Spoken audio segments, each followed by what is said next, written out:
Hello, everyone. Welcome back to this The Power of Dialogue Labour Leadership Special. Unfortunately, George couldn't join us today, but I am joined here by Ryan and Tom. So first off, what are your guys' opinions on the result?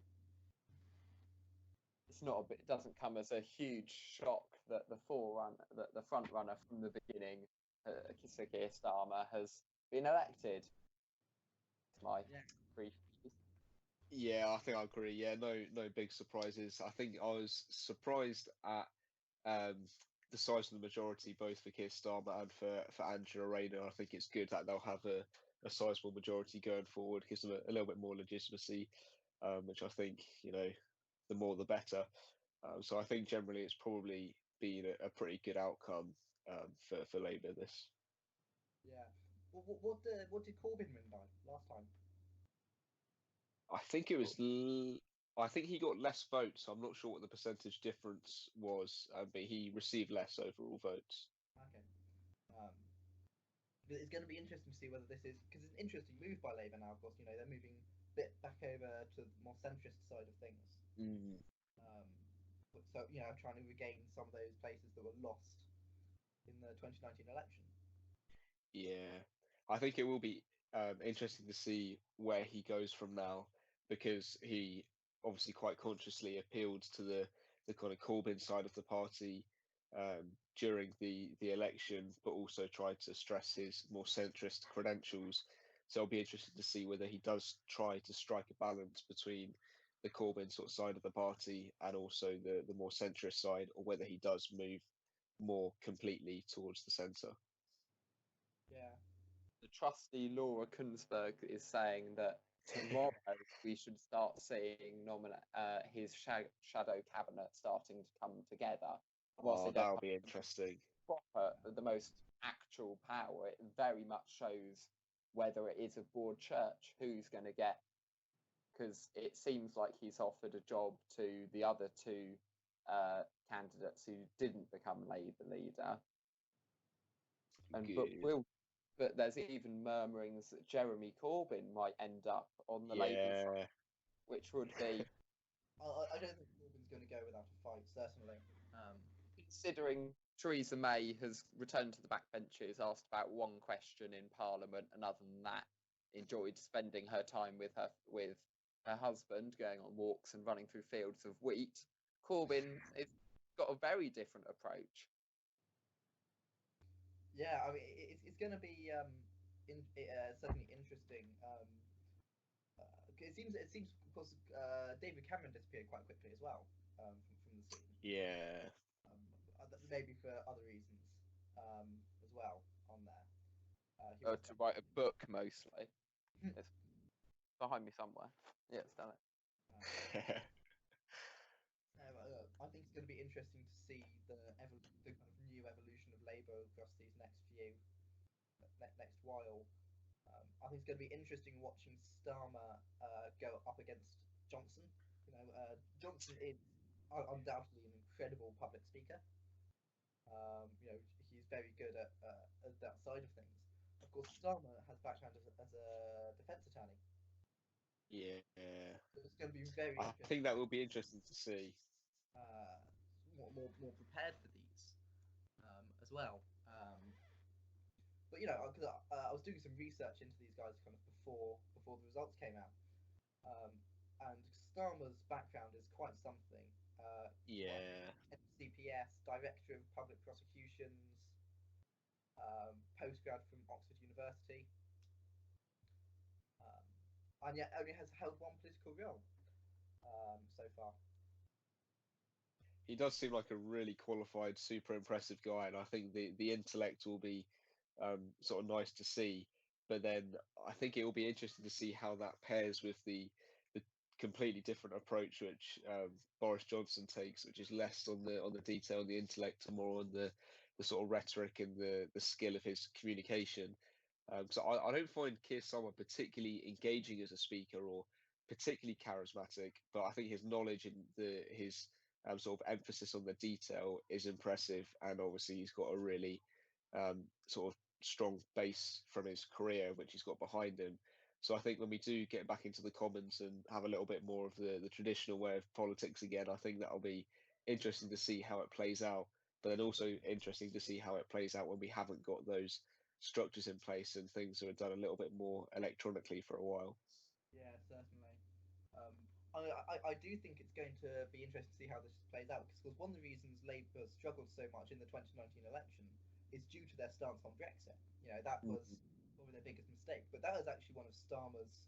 That's Starmer's Yeah, to it. So you know, it's going to be interesting to see. Yes, he's a completely different political character, but if he still goes on with policies that obviously aren't as supported as the others, is actually going to be less effective than Corbyn is currently. But then you can't say the world hasn't changed as we're all sitting at home not allowed to go outside since even the 2019 election. It pains me to say that not so much has happened in so little time that even Conservative MPs are saying there might have to be an extension to the to the future trade deal because they can't meet up. Yeah.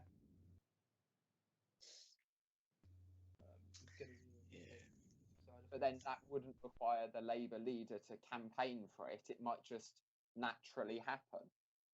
Yeah. Which one thing that I did find interesting from my research of his political views were his opinions on universal credit. Because it's actually quite interesting that he doesn't oppose universal credit in its form. He just thinks it needs a massive overhaul. But the foundation of it, he unlike quite a lot of other Labour members, he's actually for the idea and thinks it's a suitable way of doing it. He just thinks it's executed poorly.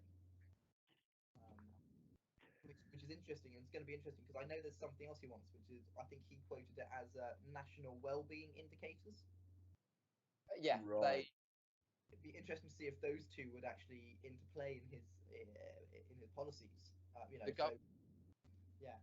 The government on their website, we had a look at it in an economics lesson, has all kinds of measurements of what makes a good society that were all measured, properly recorded, and then ignored because no one really cares about them. But they are things, lots of environment measures and about happiness and about trust in politics and things that might make society better, but it's not what government policies are built around, which that seems like a very interesting long-term plan. But I do think we need some sort of change in the measurements of a sort of successful society, and I think particularly in the context of the coronavirus at the moment, there's going to be so much emphasis on economic recovery and building back GDP and so on. But it's important to do that in a way which sort of minimises the cost on individual lives, which is likely to go on for years to come in pursuit of more stable economies. So I do think we need a different measurement, which is not GDP and does take into account other things like happiness, but obviously that's so subjective. It is really difficult to kind of quantify. But yeah, I think the whole GDP thing and the just the blind pursuit of economic growth is important to a certain extent, but when it's overemphasized, it's then at the cost of more important things like individual welfare and so on. Yeah. so I have a question for both of you. What do we think about the leader of Her Majesty's official opposition essentially having to work with the government? One Conservative MP went on record as saying that he should join the cabinet. How is this going to work with the opposition working together? I mean, I think that we've seen that come before. You know, if you look at the Second World War,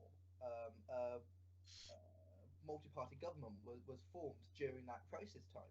So I think we can see that, you know, even through especially in times like this, it's actually easier for people to and these parties to work together in that regard. You know, we have leader of the opposition actually helping and almost opposing anyone who is against the government standpoint because he's trying to protect the welfare of the people, which is ideally what we want to be looking for. That's the point of the opposition, to make sure the government isn't doing anything stupid. What did you Yeah, I agree with that. I think I think the letter which Boris Johnson sent out earlier on asking for a meeting with the leaders of the different opposition parties, it's good to see, and I think it will be really important for sort of accountability to be maintained throughout this process whilst Parliament is not up and running. So and I think it's a good way to sort of bring them in a little bit more than just a meeting, perhaps. So maybe it is more of an official sort of position in some sort of national government or as a position in the cabinet. And I think someone like Keir Starmer will be sort of biting at the bit to be able to sort of start off on a really sort of strong path and to be able to get some sort of recognition out there and to have some sort of influence right from the off. And I think that is difficult in a way, because I think had things been normal, immediately it'd be in the Commons and all the attention would be on him in his new role and how he was going to approach everything. And so without that opportunity, I think he'll receive less momentum from winning this election than they otherwise might have done. But if he is able to take more of a leading role in the response to this crisis, then I think that will be a good thing for him. And I think it'll probably be a good thing for the country as well to have more people on board from different sides of the house. Yeah. Yeah. It's actually, I've been saying for a while that when we had Brexit, there should have been a cross-party um, council-based, consultancy set up. So the UK, before we trigger Article 50, the UK can have a united standpoint. You know, have the internal fights before we trigger Article 50. Yeah. I think. We'll have to see how this kind of the parties working together in this instance works, whether that would have actually been effective. But I certainly don't think it's an unprecedented move at all. I think the coronavirus and what we're seeing at the moment is slightly different to the Brexit thing in that I think it has done a lot more than Brexit has. Well, I think Brexit has only sort of inflated party divisions, and I think people are much more willing to work collaboratively with this crisis relative to Brexit. And I think back at sort of the beginning when Theresa May was sort of negotiating, and she was not particularly open to invite different opinions into the process and into the negotiations. But I also think the Labour Party were pretty rubbish at giving constructive sort of advice as well. So Keir Starmer, he had his 6 tests, or the Labour, which were the Labour Party 6 tests as to what they would like to see in an agreement, in a deal. And the tests they set were incompatible with each other. They were incompatible with the red lines of the EU, and it was just going to be a complete non-starter. And so I think back then there was not the effort from either side that there should have been to get some sort of agreement. And I think now there has been such a massive seismic change in the way we live that I think it has slightly forced the hands of both sides to be much more willing to sort of pragmatically negotiate without sort of consideration of party lines or ideology, although I'm sure that will still play some part in it.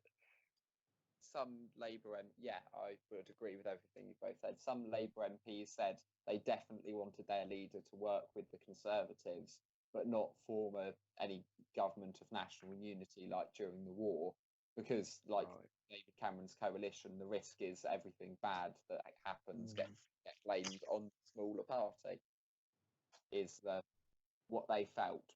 So some people are still considering party political ramifications. Yeah, it is a risk. I think. Yeah, there's no doubt about that. So let's kind of talk a bit more about some of Starmer's things, some of his policies, and then talk about the other candidates that came up as well, and also have some feedback for some George's opinions, who unfortunately I was saying earlier can't make it with us due to illness.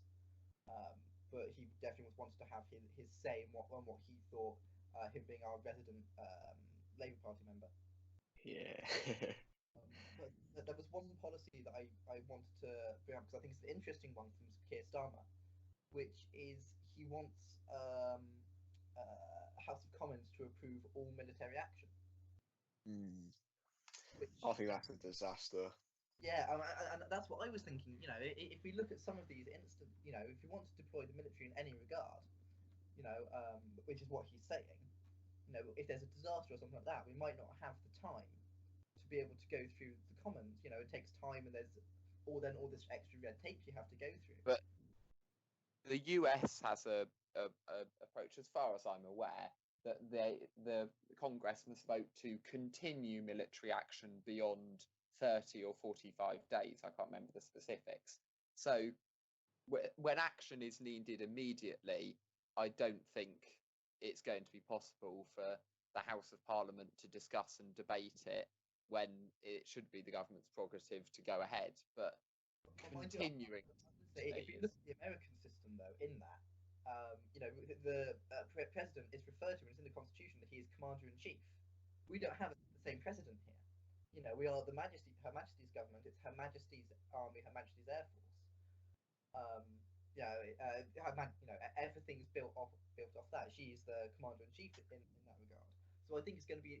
So it is a different nature that we have in that regard as well. But there was no convention that Parliament was ever consulted before Blair took the decision to go to Parliament, and that David Cameron continued. That before that, military action happened on the government's wishes. Yeah, which we have to. Parliament's job is to hold the government accountable, not to stop its choices. And so I do think it should have been.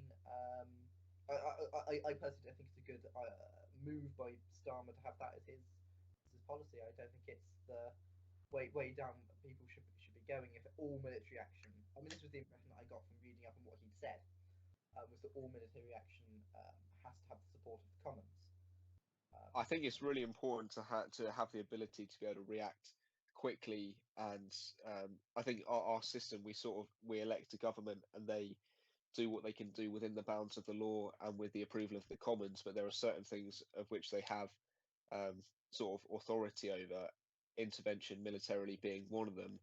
And I kind of think back to when Obama set the red lines about chemical weapons in Syria, when he said when chemical weapons are used, then that's when we will intervene and do something. And then when chemical weapons were used, he didn't intervene, and there are a number of reasons for that. I think one of them was that there were UN peacekeeping forces in the area, and other that it was high sort of civilian populations. They couldn't guarantee that the sites that they were planning to strike would not have big chemical weapons fall out and end up getting blown around. But I think one of the key reasons for that was that he was planning to do it in coalition with the UK. We delayed our decision to go with this strike because we went to the Commons to have a vote on it. The vote got rejected, and then he didn't have the support of the UK and would then be acting without the support of some of the key players in the international community, which undermines the sort of the mandate and the legitimacy of the action, which makes it then much more difficult to act.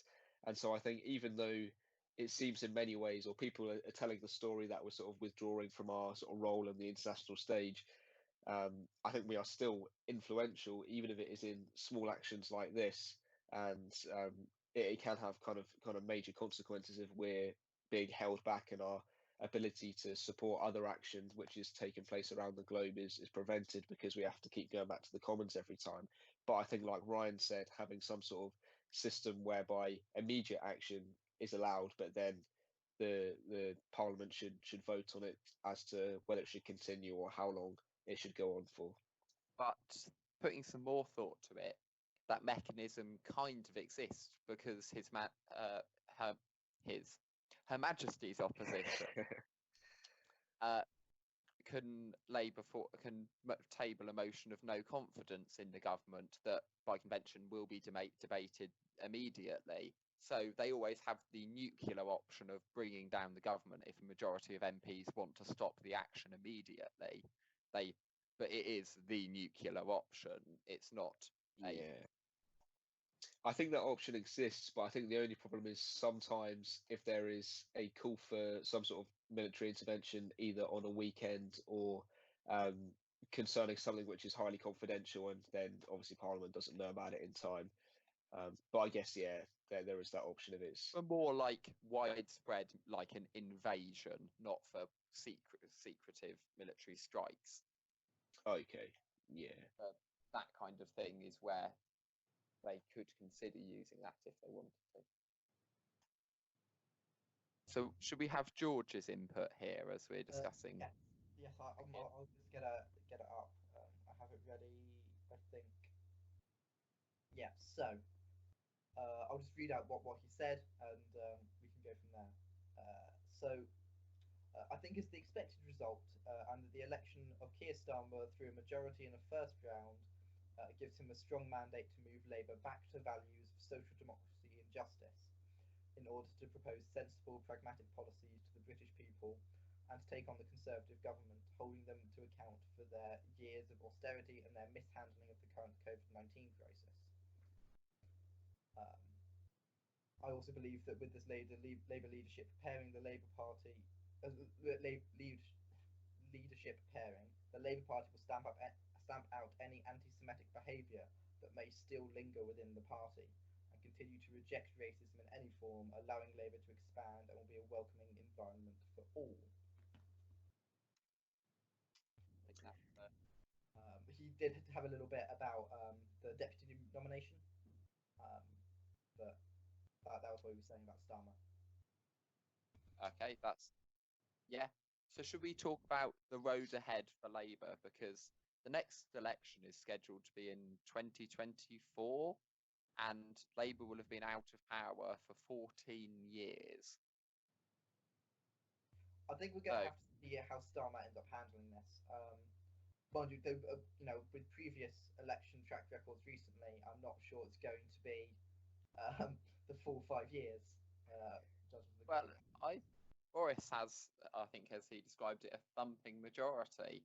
He would need a lot of defections to lose his majority in Parliament, which has caused all of the previous elections. That is true.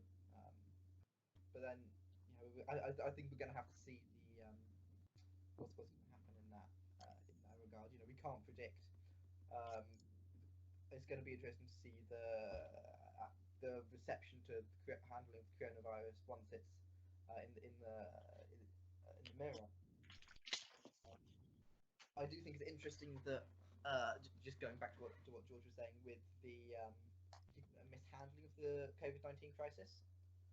I think that it's going to be interesting to see, because there obviously is some polarization in how we're handling it. No government response to anything is going to be perfect for a situation like this. But I think that's going to make it interesting to then be seeing whether it's going to end up being a political side of it afterwards, and if Labour can play it better than the Conservatives can, going back to that politicalisation of any of these things, then we could be in for a very interesting few years. Yeah, it will be interesting to see how this plays out, kind of politically and electorally.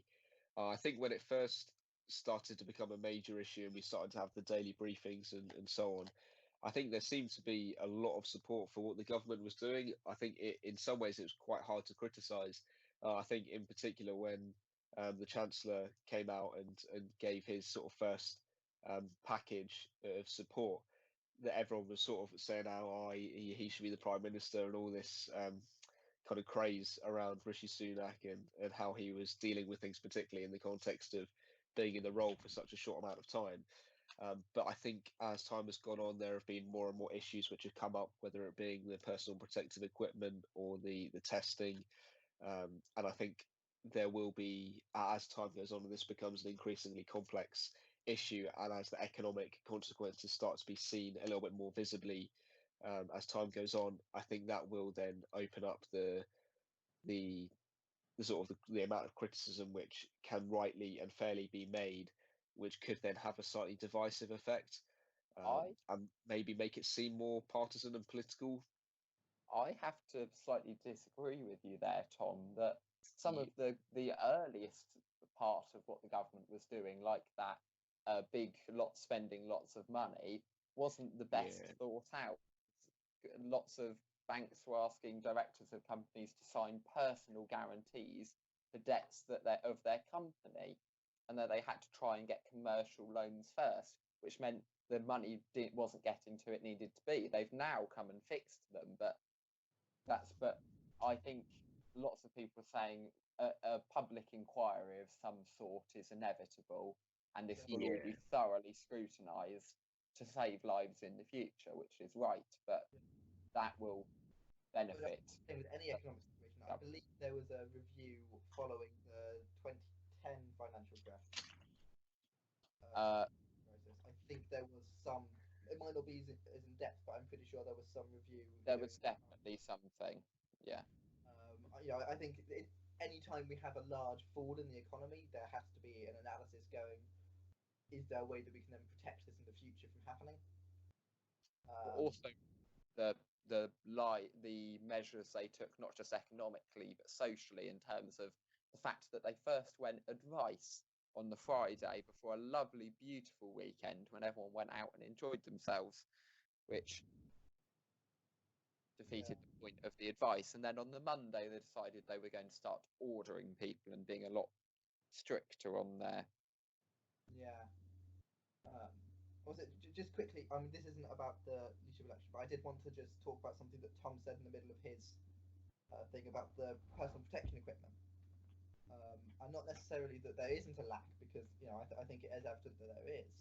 But I was actually looking. I can't remember where it was, but I saw a poll the other day, which was actually asking doctors and nurses if they felt they had enough PPE, and the majority actually said yes. And I was seeing a few. I was seeing something. I think it was from the BBC last night.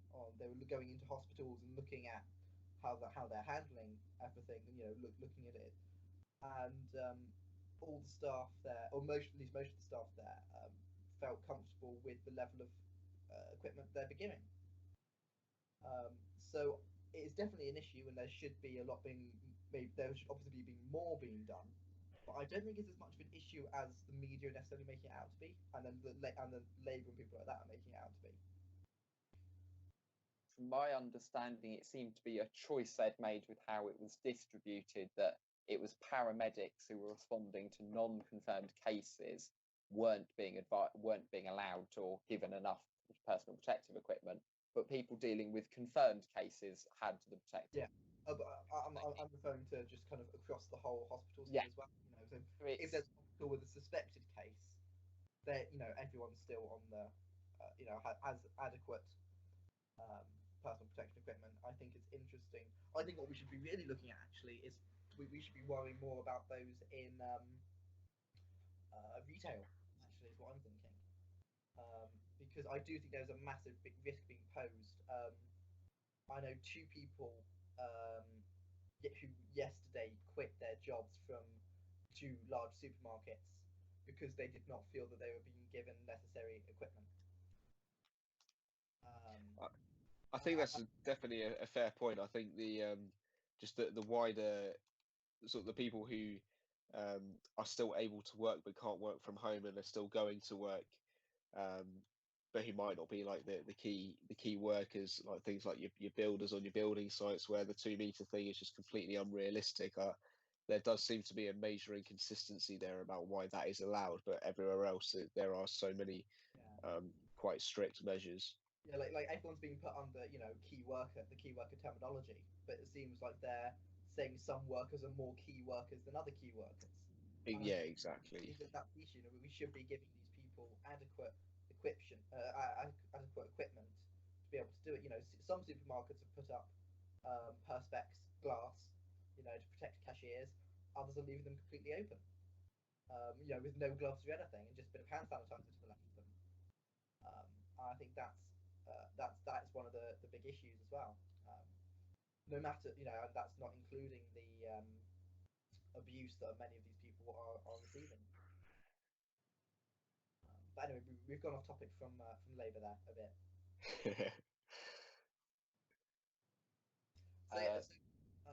The other two candidates, let's kind of draw back to why we're here. Other two candidates, Rebecca Long-Bailey and Lisa Nandy. It was Rebecca Long-Bailey was a definite second in the race. Yeah. She was surprisingly close. Actually, surprised me how close she was in that. Long Bailey has been referred to as a Corbyn Mark II. Yeah. She has quotes from 2019 election going, I don't just agree with the policies, I've spent the last 4 years writing them, and things like that. She described Corbyn as 10 out of 10. Yeah. Yeah, that is interesting. Yeah. But then, in other regards, she was also endorsed by Unite the Union, I believe. And the quote from, I think it was their director saying, that she has the brains and brilliance to take on Boris Johnson. He obviously thinks that she has something that Keir Starmer doesn't, if that's the case. Yeah. So it's an interesting side of things, but obviously people are getting bored of that more left-wing socialist element of it. I think we can see that it's obviously not working for Labour, at least in our current economic climate. We may as well not be. Let's not discuss the ins and outs of the exact ideologies, and differences. But I think we can definitely see that in our current climate, that isn't what people are wanting. See from the elections and from the leadership election here. Yeah, I definitely think that's true. I think if Labour are going to be serious about trying to win a general election anytime soon, I doubt it'll be the next one. But if they wanted it within the foreseeable future, then I do think they need to really sort out the strategy and the planning and the communications. I think they always point out that the policies are popular, and I think some of them are, and so I think that's in some ways the least of their problems, and the main issue is I think just the kind of management, the leadership, the way they've dealt with big issues. I think the poor dealing with Brexit and also anti-Semitism and the key sort of defining issues for Labour have been really, really costly. And if they're able to kind of sort out the communications and the leadership and the management and so on, then I think if they can sort of nail the key issues and refine the policies and kind of reduce the amount that they're putting in and really sort out the spending properly and how it's all costed, then I think it can be far more credible than it has been in recent years. But I think, yeah, the Rebecca Long Bailey, I saw somewhere saying 95% of people who joined the Labour Party, I think it is in the past few months, have all voted for Keir Starmer in this election. So he seems to be the one who's drawing in the support, and very little new support is going to Rebecca Long Bailey or that kind of way of politics. Yeah, I mean, we can already see. I mean, Starmer. I think I might have got the figure slightly wrong, but I think he had 401,000 votes or something, didn't he? Actually, in there. Right. I'll see if I can find the stats again later. But he did have a very heavy, a very large amount of votes. I think a lot of those, as you were saying, are from that new wave coming in. Amongst registered supporters, I saw that the people who paid just to vote in this election, they widely backed him. But some of those may have been members who actually left and didn't renew their memberships under Corbyn. So the old guard coming back. So I did find it interesting though that Rebecca Long Bailey has the most experience in politics as well. She's been business secretary, energy secretary, industrial strategy secretary, chief secretary to the Treasury. Wow. When the party, a large resume. But when the party's been out of power for 14 years, isn't that a disadvantage that she's been there a while? Isn't it a fresh face is what people were calling for? Yeah, I mean, when did Starmer join the party? We joined Parliament in 2015, so... Yeah, so he's a very new face, but it's a testament obviously how much support he's getting. If he's been in there for 5 years and he's now leader of a party. Yeah, that is impressive. It's interesting. I do think that something that I did find interesting actually, looking at some of the campaigns that are being run and some of what people were lobbying for in the Labour Party here, was they seem to pick very much on Rebecca Long Bailey's religion aspect. Because she is a Catholic. But it's very interesting on that front because she also then supports abortion. and things like so. I think that people were actually criticising her for her almost hypocrisy in that sense. Oh, her personal faith. Yeah, versus, but it's an interesting aspect. And Sir Keir Starmer has been very quiet about his beliefs on that, his religious beliefs, I believe. You have his religious beliefs to hand. That's what I haven't found them as of yet. I haven't had a very, very in-depth look, but I have had a quick, search through some things. There haven't been any obvious elements to it, but I did see a few things saying that was one of the things that people were basing off their votes in this leadership election. They felt that she would not perform correctly as they lead the party to her religion. I only saw this in a few places, but it's obviously enough that someone said it somewhere,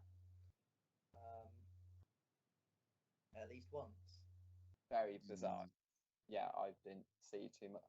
Most of what I had read seemed to be saying it was interesting as to whether Sir Keir Starmer, who insists that he doesn't use the title Sir, will actually get all of the power and to make all the changes he wants, as it seems like he won't have a majority on Labour's executive board, the National Executive Committee, and without it he won't be able to change the General Secretary of the Labour Party, who was Corbyn side of the Long Bailey side of the party, and it seems like it's just the plan is that they hope she resigns.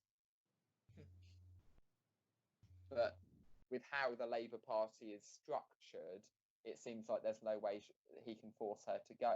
So, mind you, I think that it's a very hypocritical aspect of that. If Labour are going to let the people take control, let everyone have that say, and then one person's effectively stopping that. It's just very similar to because when Corbyn took over, lots of people resigned, so he could nominate lots of people to get a proper huge majority on the executive committee that gave him the internal power, the bits that for stuff that doesn't really affect the general public but affects how the Labour Party ran and anti-Semitism and everything, how it's organised, all changed hugely, and it's now trying to essentially undo them. Well, it's interesting to see how much change Starmer does try and make in the Labour Party. He is hopefully. I mean, because I haven't actually heard anything very specifically from him on the anti-Semitism. He plans to, because the old approach was that was a political thing and that the leader would be involved in the cases, but Labour itself would be involved in dealing with cases. But he seems to insist, as a human rights lawyer, on that being an independent process. So, and he does want to change how anti-Semitism allegations are handled again, but he wants it to be an independent process, not one done through the leader's office. Yeah. Do you know what his views on the House of Lords are? See how quick I can type. Tom, do you know? No, I'm not sure. I suspect. I don't know. I would guess that it's skeptical or towards reform, reducing the amount of inherited possessions and so on. But yeah, that's a bit of a guess. Yeah, because what I did find is Rebecca Long Bailey was very anti House of Lords. She was very much on the forefront of let's abolish them. I think it's one of those things where I think if you were to build our system from scratch, the House of Lords is probably something you would do without. But I think now we've got it. I think it has a role to play. I do think there are examples of when the specific expertise that there is in the House of Lords is useful for policy making. But I do think there needs to be major sort of reform whereby I think the appointment of lords and so on should be less partisan. The idea that you leave politics and get sort of brought straight into the House of Lords, I think is just crazy. I think it defeats the point of what it's there to achieve.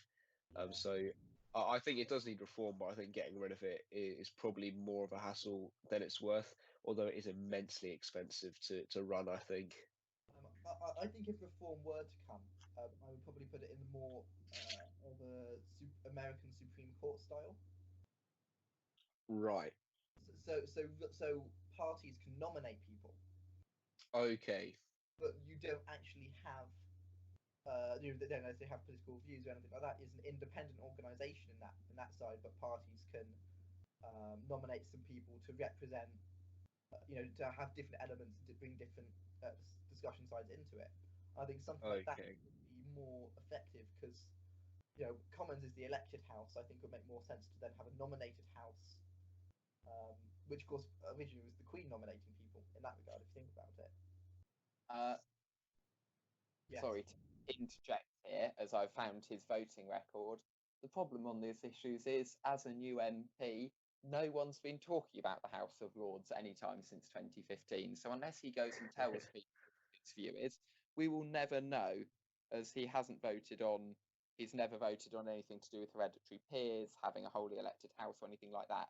The interesting thing is he seems to, on foreign policy and defence, he's voted against basically every military action there has ever been, including against ISIL.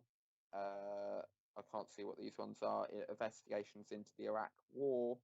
Yeah, he didn't authorize military action in Syria. Yeah, but he did vote for replacing Trident, which is definitely what Corbyn voted against. I know that for a fact. Yeah. As a backbencher. Yeah, but then I think Don Bailey was also quite anti Trident. She wants to replace Trident now with a new system rather than abolish having that system in place. I think Trident is another one of those things which is incredibly expensive and serves little purpose until it's needed. And I don't know, I guess over the next sort of 10, 15, 20 years, I think I can't imagine I can't even imagine Boris Johnson, to be honest, using a nuclear weapon.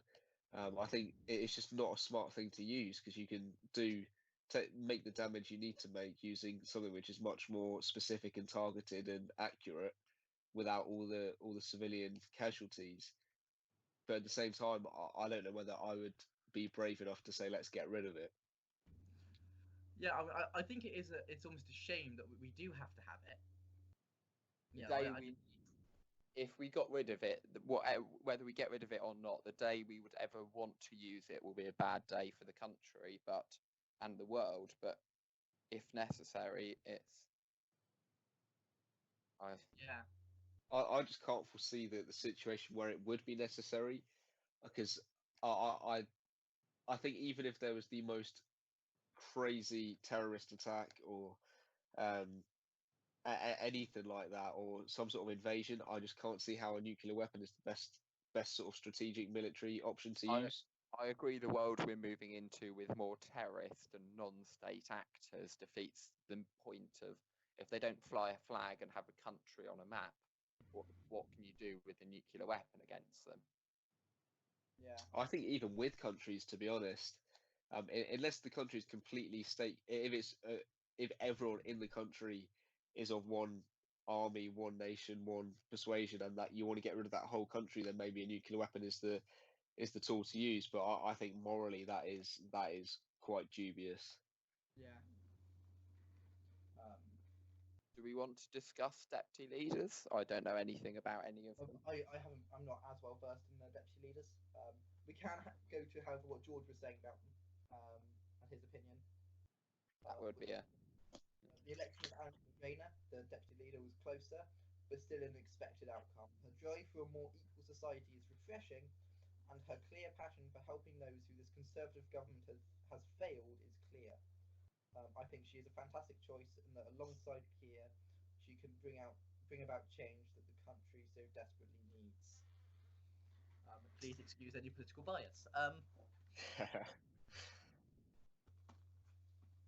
I think Angela Rayner will also. I think she'll probably do a decent job.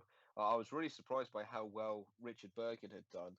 I think the media gave him a hard time, and in some cases, I think that was probably fair. but he still did quite well in the. Well, he was close to second place in all the rounds and did come second in the first round of voting, which I thought was a bit of a surprise. Yeah, Ryan. I'm really sorry, I can't really add much on the deputies. I knew nothing about them really. No, I had a bit of a research, but it's very hard to find because they're not as visible as the main candidates. So I did have a look, but I found it quite hard to find some actual good, I think reliable information on them. more internal importance within the party. If Labour were to win the election, they don't really have a clear role of what they would do in Parliament or in the government sense. Yeah. Like the closest approximation would be the first Secretary of State who would take over if Boris were unable to carry out his roles, and that's Dominic Raab. So not the most high profile. Yeah. Well, Dominic Raab did have a few moments because I probably got this wrong, but wasn't he Home Secretary at one point?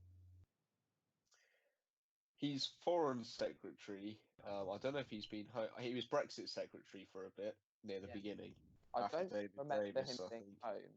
Oh no, I thought he was either home or foreign, but I thought it was home. But Yeah. quite rightly corrected me. I think he's both at the moment, as in Foreign Secretary and First Secretary of State. Yeah. First Secretary of State doesn't actually do much other than it's just a title, really.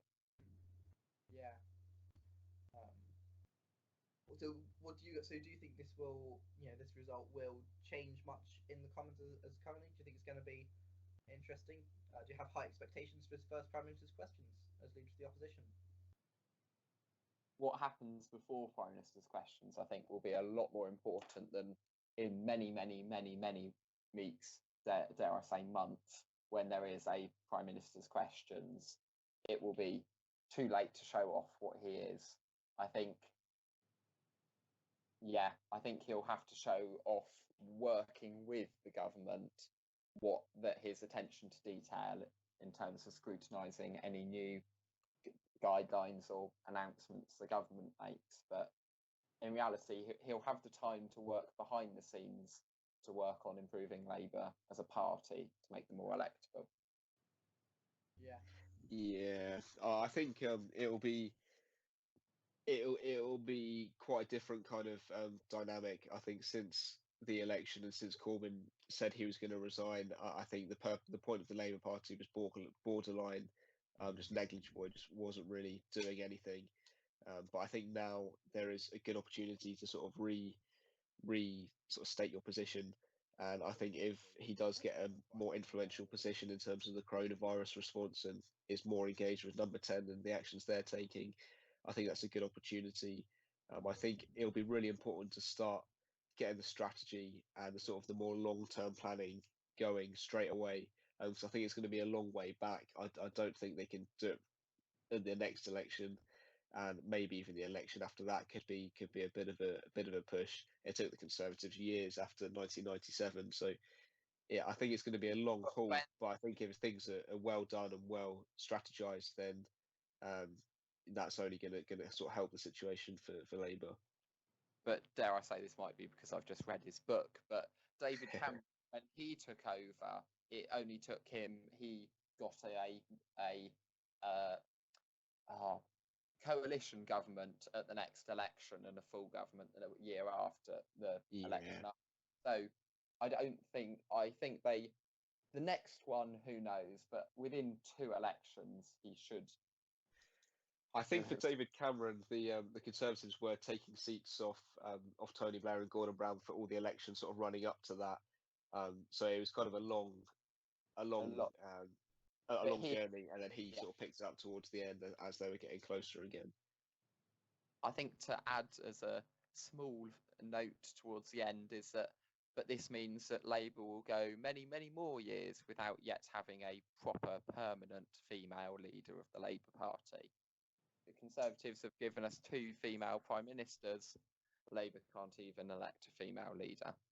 They've had 2 interim leaders, Harriet Harman and someone else, but neither of them became leader. The interim leader last time. are the Labour interim leaders?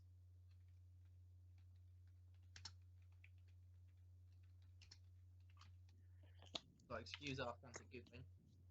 Yeah, at least I'm. So you said Harriet Harman, didn't you? Yeah. Yeah, Harriet Harman's been acting twice, and then it was Margaret Beckett acting in 1994 from between May and July. So they haven't done a great job of.